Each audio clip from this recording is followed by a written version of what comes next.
Hi friends, welcome back to my channel. నా ఛానల్ని first time చూసేవాళ్ళు లైక్ చేయండి, షేర్ చేయండి, అలాగే సబ్స్క్రైబ్ చేసుకొని పక్కనే ఉన్న బెల్ ఐకాన్ని క్లిక్ చేయండి. ఇక్కడ టాప్ పార్ట్కి మెయిన్ పీస్ అనేది తక్కువైపోయింది. సో జాయింట్ చేయాల్సి అయితే వచ్చింది. ఇది జార్జెట్ ఫ్యాబ్రిక్ కదా, సో క్లియర్గా కనిపిస్తుంది.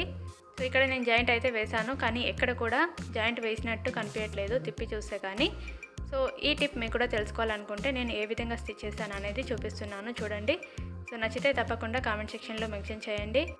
దీనికోసం ముందుగా సో ఈ ఫ్యాబ్రిక్ యొక్క రాంగ్ సైడ్ ఎటువైపు ఉందో చూసి మార్క్ అయితే పెట్టుకోవాలి. ఈ విధంగా మార్క్ పెట్టుకున్న తర్వాత దీన్ని ఇంకో పీస్ పైన పెట్టేసి సో నేను చూపిస్తున్నాను చూడండి, అక్కడ స్టిచ్ అయితే వేసుకోవాలి. ఈ వీడియో మీకు కూడా నచ్చుతుందని అనుకుంటున్నాను. మనం మన ఇంట్లో వాళ్ళకి స్టిచ్ చేసుకున్నా లేక టైలరింగ్ షాప్ రన్ చేస్తున్నా ఏదో ఒక సందర్భంలో ఎప్పుడో ఒకసారి దీని యూజ్ అయితే వస్తుంది. సో అలా జాయింట్ చేయాల్సి వచ్చినప్పుడు ఆ జాయింటింగ్ అనేది కనపడకుండా ఉండాలంటే ఈ విధంగా ఒకసారి ట్రై చేయండి. అక్కడ జాయింటింగ్ ఉన్నట్టు కూడా అసలు ఎవరు కూడా గమనించలేరు. సో అంత బాగా అయితే వస్తుంది. మీరు జాగ్రత్తగా అయితే గమనించండి.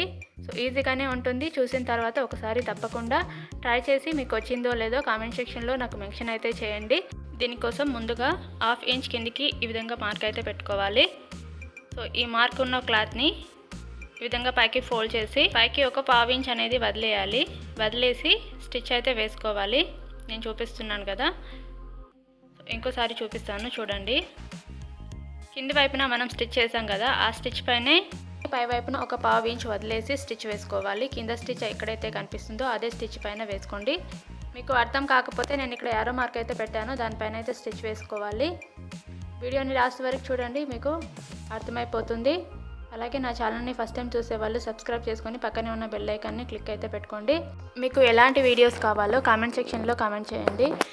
అలాగే స్టిచ్చింగ్లో కానీ కటింగ్లో కానీ మీకు ఎలాంటి డౌట్స్ ఉన్నా కామెంట్ సెక్షన్లో మెన్షన్ చేయండి, నేను వాటిని క్లారిఫై అయితే చేస్తాను. అలాగే మరిన్ని వీడియోస్ కావాలంటే నా ఛానల్ని అయితే తప్పకుండా సబ్స్క్రైబ్ అయితే చేసుకోండి. సో మీకు యూజ్ అయ్యే వీడియోస్ అయితే నేను తప్పకుండా చేస్తాను. ఫ్యాబ్రిక్ని ఏ విధంగా స్టిచ్ చేస్తున్నానో చూడండి.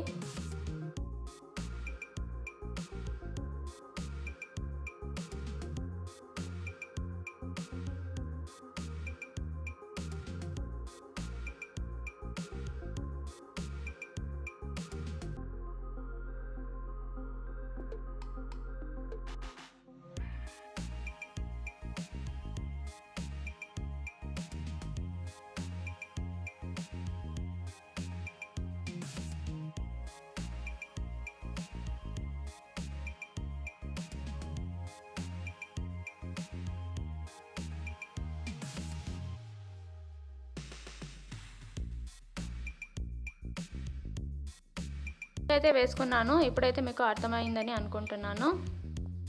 ఇదే విధంగా కింద వైపున సో క్లాత్ అయితే కొద్దిగా మనకి కనిపిస్తుంది. సో దాన్ని కవర్ చేయడానికి దీనిలాగే ఇంకోసారి స్టిచ్ చేసుకోవాలి. సో సేమ్ 1/2 ఇంచ్ దగ్గర ఒక మార్క్ని పెట్టేసేయాలి. ఈ విధంగా మార్క్ పెట్టుకున్న తర్వాత ఫ్యాబ్రిక్ను కింది వైపు నుంచి ఫోల్డ్ చేయాలి. ఈ విధంగా ఫోల్డ్ చేసి కింద ఫ్యాబ్రిక్ కనబడకుండా పైన ఈ క్లాత్కి 1/2 ఇంచ్ వదిలేసి స్టిచ్ వేసుకోవాలి.